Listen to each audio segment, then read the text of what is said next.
un seul geste de toi viendra mon secours.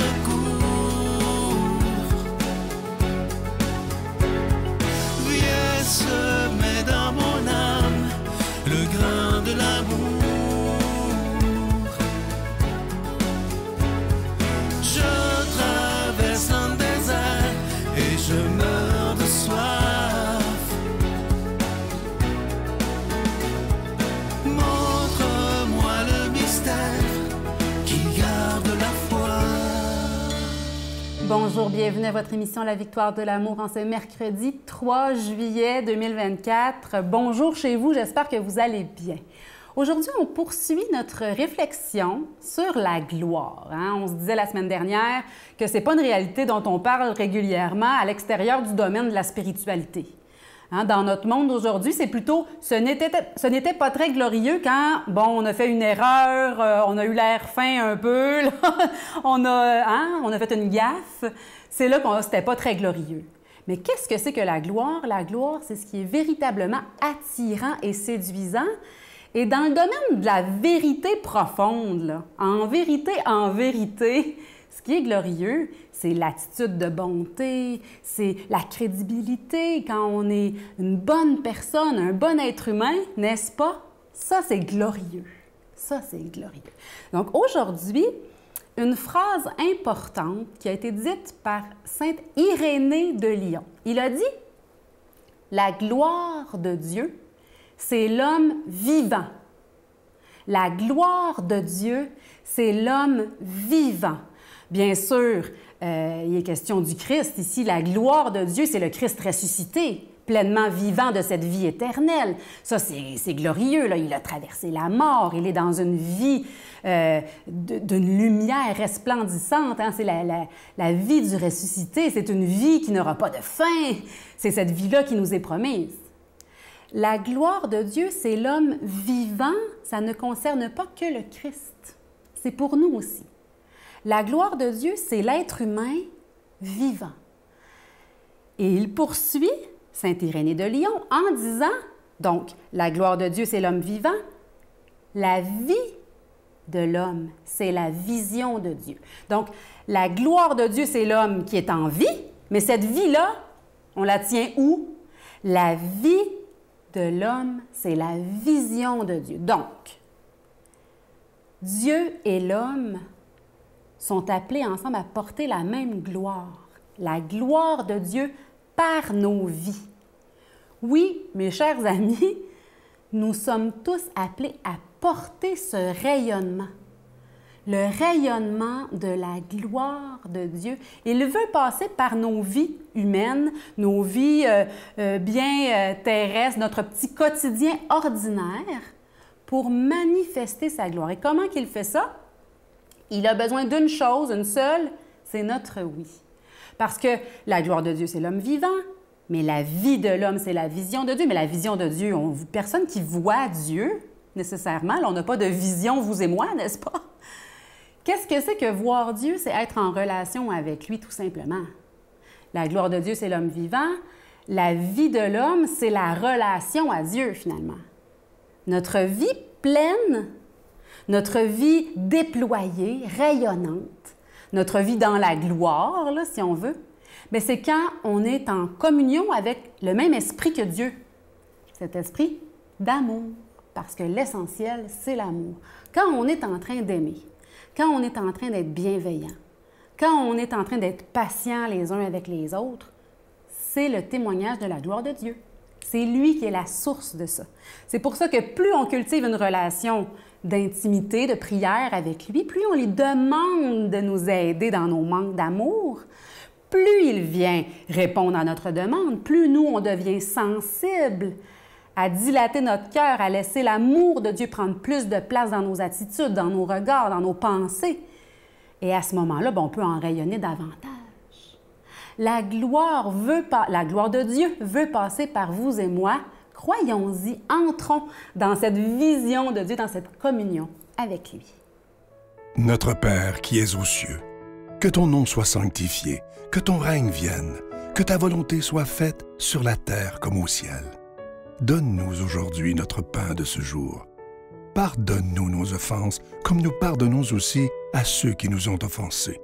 Et ne nous laisse pas entrer en tentation, mais délivre-nous du mal, car c'est à toi qu'appartiennent le règne, la puissance et la gloire pour les siècles des siècles.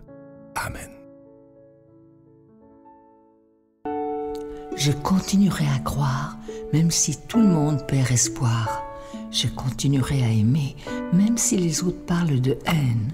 Je continuerai à construire, même si les autres détruisent. Je continuerai à parler de paix, même au milieu d'une guerre. Je dessinerai des sourires sur des visages en larmes et je tendrai les bras à ceux qui se sentent épuisés. Oui, je continuerai à croire.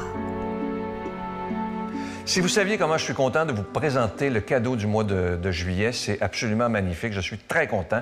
Vous allez voir à l'écran, c'est une belle carte qui est en stainless steel, en acier inoxydable. Grandeur carte de crédit. Et regardez bien ce qui est écrit dessus. Ne crains rien, car je suis avec toi. Regardez le beau visage de Jésus. Et vous savez, dans nos porte-monnaies, peu importe, dans nos poches, on a toutes sortes de cartes de fidélité. On a tellement. Et là, si on se disait tous ensemble, hey, si j'ai ma carte avec moi, qui dit finalement que j'ai la foi en Jésus et que je lui fais confiance, parce que c'est ce qui est écrit sur la carte. Ne crains rien, car je suis avec toi. C'est un genre de carte fidélité avec Jésus, finalement. Et moi, je souhaite que vous l'ayez et que vous puissiez la donner à plein de monde, à vos enfants, à vos petits-enfants.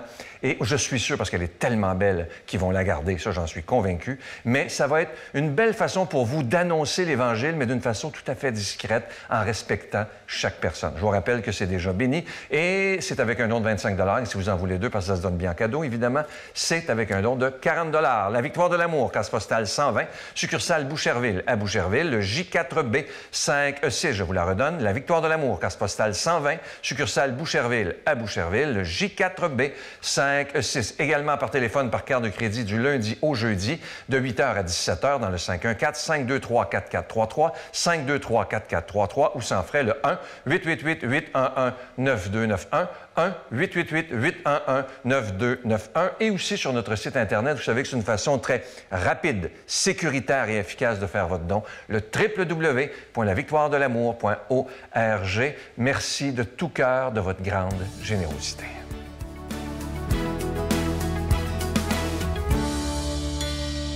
Mon Dieu, donnez-moi la sérénité d'accepter les choses que je ne peux changer, le courage de changer les choses que je peux et la sagesse d'en connaître la différence. Amen. On rejoint maintenant l'abbé Éloi Giard pour l'homélie d'aujourd'hui.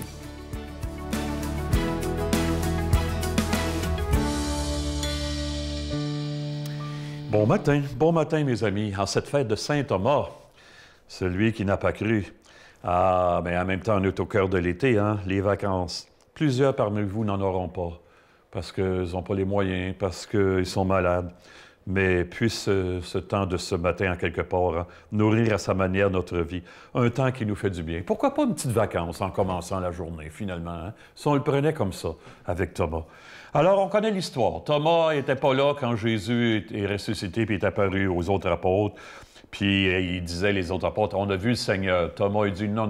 Moi, si je ne mets pas ma main dans son côté, si je ne vois pas la marque des clous, là, non, je n'y croirai pas. Alors, quelques jours plus tard, les apôtres sont réunis encore. Jésus arrive, la paix soit avec vous. Puis il dit à Thomas, ah ouais, avance ton doigt, mets-le, et ici, mets-le dans ma main, mets ta main dans mon côté. Cesse d'être incrédule, sois croyant. Thomas lui dit, mon Seigneur et mon Dieu. Jésus lui dit, heureux ceux qui croient, parce que tu m'as vu, tu crois, mais heureux ceux qui croiront sans avoir vu. Hey, je lisais l'autre jour dans une revue chrétienne, dans une paroisse, il y avait une nouvelle paroissienne qui voulait s'impliquer. C'est le fun à mort, ça. Ça arrive pas souvent, ça. Ça arrive de moins en moins souvent. Et puis là, elle a aidé à décorer l'église. Je ne sais pas trop pour quelle situation, quel événement. Puis, il y en avait une qui n'était pas facile à côté d'elle. Fait que, il y en a un autre qui lui a fait venir à un moment donné, discrètement, puis elle lui dit « Fais-toi-en pas, c'est une GSR. » Une GSR, ça veut dire quoi, ça? avec elle, grâce supplémentaire requise pour travailler à côté d'elle, avec elle. Hein? Une GSR. Ah bon, ça se peut-il que notre Thomas dans l'Évangile de matin, ce soit un GSR, que ça y prend une grâce supplémentaire pour croire. Hein? On ne lui passera pas n'importe quoi qu'il nous dit. Hein? Bien, ça a passé dans le langage courant, les Thomas. Hein? Je me souviens, j'étais au garage avec mon père, ça doit faire 50 ans. On est allé faire réparer quelque chose au village où je demeurais, là. Puis il y avait 2-3 cultivateurs. Puis je me souviens, j'en avais entendu un dire à l'autre, « Maudit Thomas, tu veux jamais me croire. » Bon, ça a passé dans le langage courant.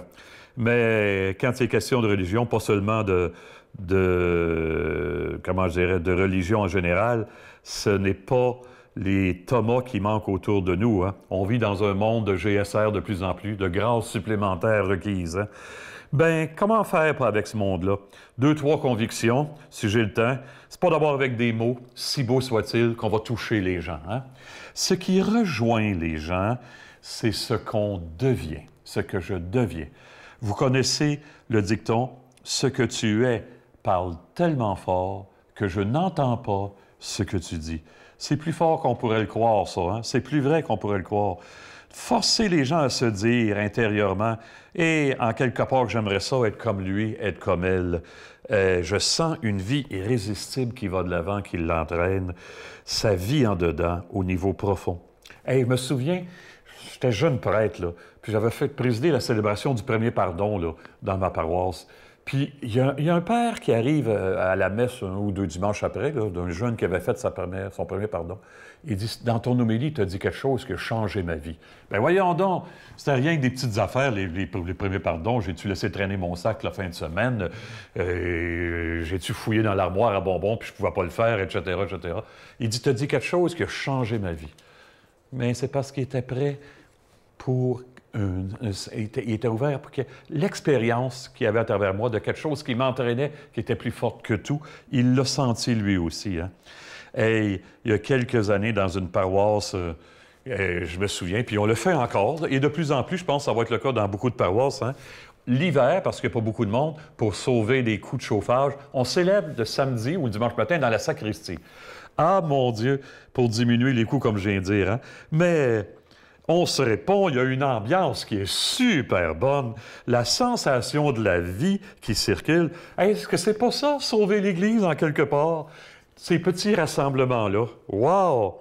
L'Église, elle ne va pas disparaître. L'Église est là pour renaître.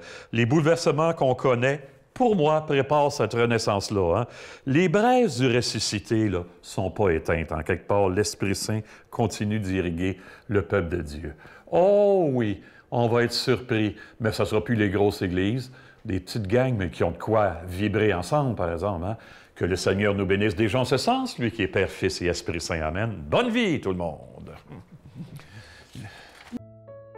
Je vous salue, Marie, pleine de grâce. Le Seigneur est avec vous.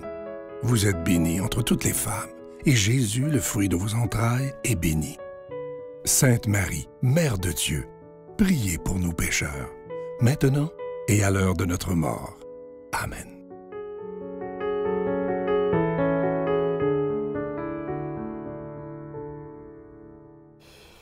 Aujourd'hui, c'est une journée que j'aime beaucoup, le 3 juillet, entre autres parce que c'est la fête de Saint Thomas, l'apôtre qui a dit « Je ne croirai pas tant que je n'aurai pas mis ma main dans le trou de ses plaies ». Et Jésus lui a dit « Tu crois parce que tu as vu. Heureux ceux qui croiront sans avoir vu. » Et ça, mes amis, c'est vous et moi. Entrons dans cette foi véritable. Osons croire, même si on n'a pas de signe à tout moment.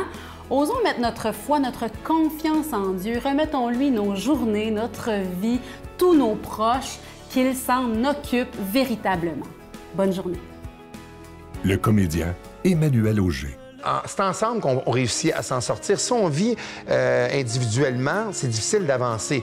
Collectivement, on est capable de faire de grandes choses. Me voilà, tel que je suis, je viens à toi. Les yeux fermés, je vis ma foi.